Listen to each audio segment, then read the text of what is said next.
Yo, what is up YouTube? We are back again with another zombie video. And in this video today, I'm going to be showing you guys a short, simple, and to the point on how to do the new Easter egg on the new map, Forsaken. Let's get right into it.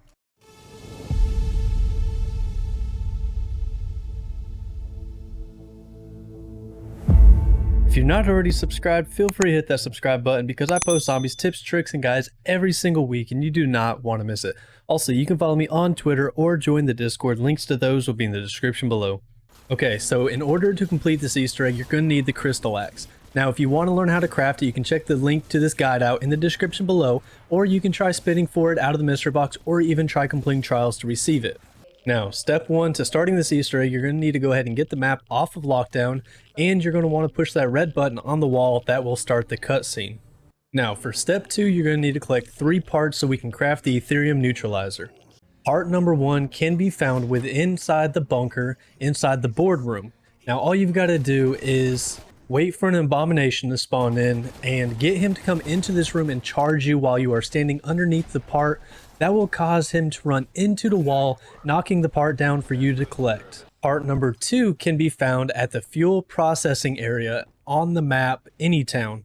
Now, if you're doing this solo, all you've got to do is just activate the processing tank. But if you have any friends in the match with you, everybody has to get on their own processing tank and everybody has to activate it at the exact same time.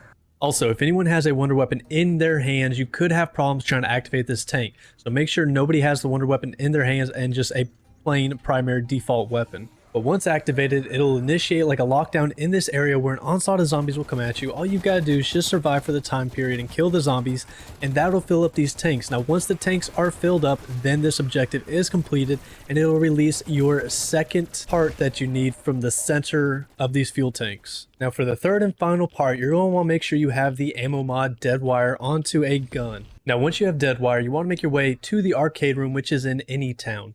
Now, once you are here, take a zombie with you, and you want to shoot him with dead wire right next to the same arcade machine as you can see I do here. That will actually turn on the arcade machine and allow you to buy an ARC XD car for 2,000 points. Go ahead and purchase your ARC XD car and make your way out of the arcade room.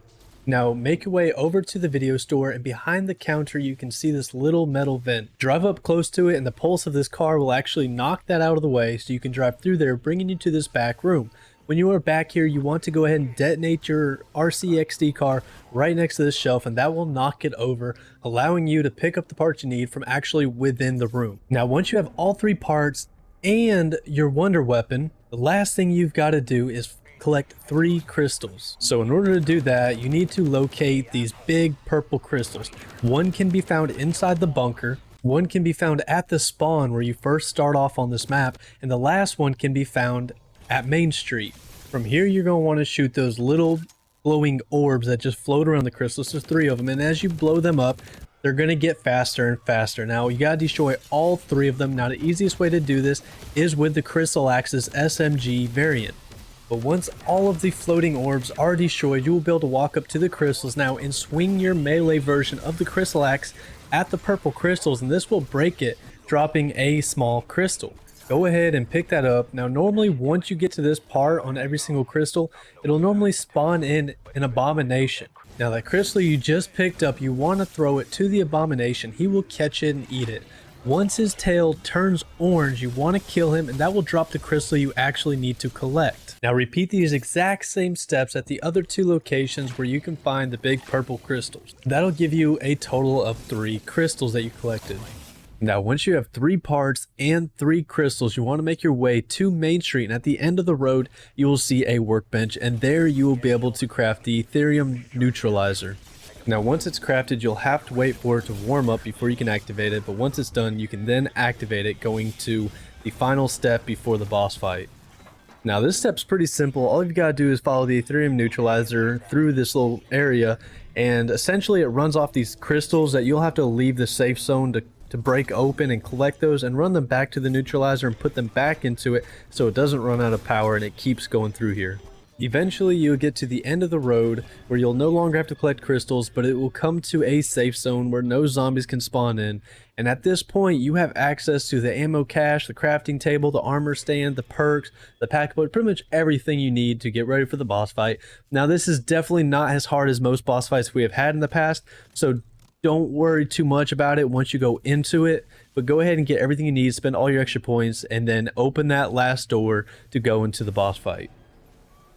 Now this boss fight is really easy. All you've got to do is when you come in here, look at the Forsaken, and he has 2 shoulders, and each one of those are his weak point. Now you want to go ahead and break those because that'll knock out all of his armor, because other than that you won't be doing any damage to him. But once you shoot those out and it destroys his armor, then he is vulnerable. So at this point you want to find Samantha and go underneath her, and you want to kill zombies, and that will fill her up with energy. Now once she is filled up, she will go towards one of these laser cannons and she will fill it up with energy. You then want to hop on the laser cannon and aim for one of those weak spots that you just broke the armor off of, so in this case his shoulders, and make sure you directly hit that, and that will do 1/4 of his health. You then want to repeat this process again for his other shoulder, and that will kill him halfway. Now after that, he gains all of his armor back, and his new weak point is now going to be his stomach, so go ahead and take all the armor away from that. And once again, just repeat the same process with killing zombies underneath Samantha. That'll fill her up with energy, and then she'll put it in the cannon, and just repeat that same process, but instead of shooting his shoulders with the cannon this time, you're going to want to shoot him in the stomach. And then for the last one, shoot him in the head, destroy all of his armor, kill the zombies underneath Samantha again, let her charge up the cannon, shoot him in the head, and there you have it. Now, I'm not sure why this happens, but once you actually kill the boss, everybody in your team will start taking damage and pretty much will instant kill everybody. Now, I think it's inevitable, but regardless, you still complete the Easter egg in the end. But that is it, y'all. That is the quick and simple guide on how to complete the Easter egg on the new map Forsaken. I will catch y'all in the next video. Peace.